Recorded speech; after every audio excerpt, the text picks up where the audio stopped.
I've received a flurry of questions regarding 4.6 liter stroker builds from a 4 liter long block.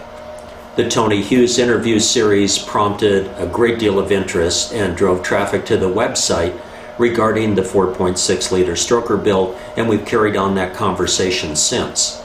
In this inquiry from Eric, the question comes up again about how to build or what type of build would work best for a 4.6 liter stroker from a 4 liter.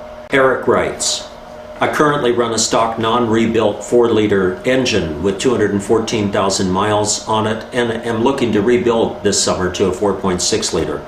My question first is, which of the two ways of going about it is more economical with high quality parts for longevity? I have a 258 engine to use parts from. I live in Michigan and I'd like to see what options and prices there might be.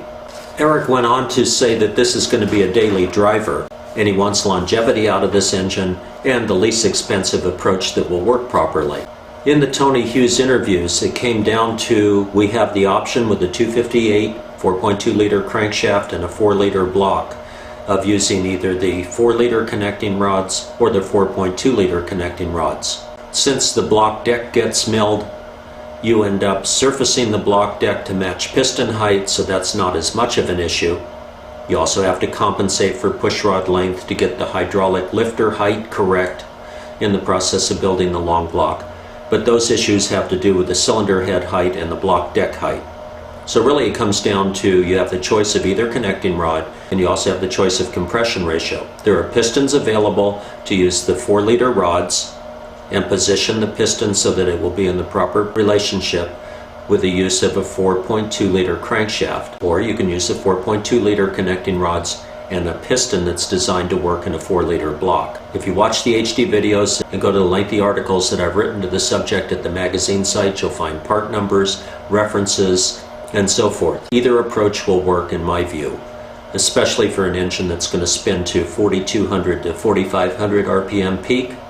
And that again is my target with the camshaft when I describe the CompCam's 252 grind, a very mild cam that will give you a lot of manifold vacuum at low speeds in an idle and give you that quick torque rise that we're looking for stump pulling, maximum efficiency, and realistic cruise speed RPM on the highway. The cost of pistons being a determinant, I use hypereutectic pistons. I've used Silvalite, Keith Black pistons forever. They work really well. They're cast piston, clearanced properly, and a machine shop that knows what they're doing will match pistons to wall clearances by piston design. That's an excellent piston, and you can get that style piston for both the 4.2 liter connecting rods or the 4 liter in the 4 liter block. The preference for 4.2 liter connecting rods over 4 liter has to do with rod angle, and that is a consideration, but not necessarily a big item, especially on an engine that's not going to spin above 4,500 RPM or at absolute peak maybe 5,000 RPM on an extremely rare or overdriven occasion. So it really comes down to whatever's practical. If you've got a good set of connecting rods or 4.2 liter, get the pistons obviously that match the 4.2 liter to the 4 liter block. Similarly, if you're using the original 4 liter rods that come out of a 4 liter engine, make sure you use the correct piston so that the pin locations are proper for putting the piston to the height of the block deck when the piston comes to top dead center. Again, the block gets decked to clearance.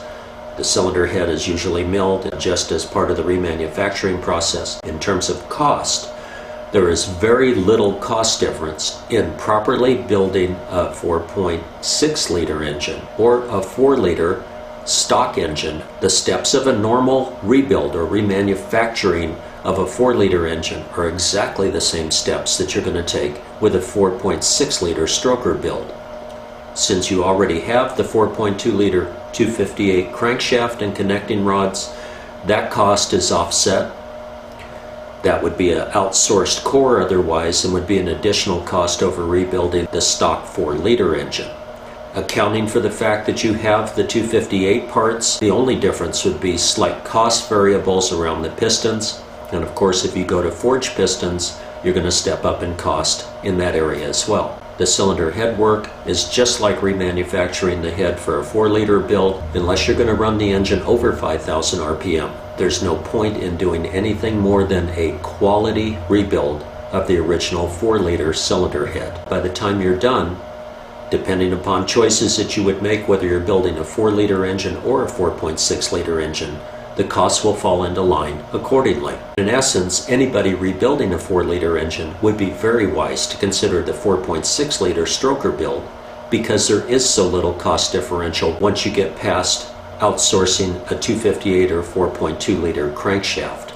As a footnote to all of this, we've gone with aftermarket headers, stock exhaust systems, catalytic converters, restrictive exhaust systems that were emission compliant, and so on. There doesn't seem to be any huge tuning issue. However, the additional displacement of a 4.6-liter engine will demand higher flow injectors. And the injectors that we've tested, and they do work really well, are the Ford 5-liter V8 24-pound injectors. They're available in rebuilt, new, and aftermarket source. Again, the points of concern would be piston deck height, lifter clearance in terms of valve stem heights, and making sure that the lifters have the correct clearance when you finish the engine build. And in some cases, depending upon which crankshaft you're using from a 258, if the snout is a long snout, as in pulleys for V-belts, and you're using it with a 4-liter block, you either need to get a HESCO adapter washer to bridge that, or if it's a short snout, you definitely need to get the correct crankshaft bolt for the damper to make sure that you have enough thread penetration with the crankshaft bolt and a safe installation of the damper. Eric, you hinted about the cost of building an engine, a 4.6-liter over a 4-liter, and I would say that aside from the crankshaft and the pieces that you have from the 258, you're dealing with the difference of no more than $300 overall. In terms of rebuilding costs in Michigan, where you live, that would be dependent on the machine shop that you select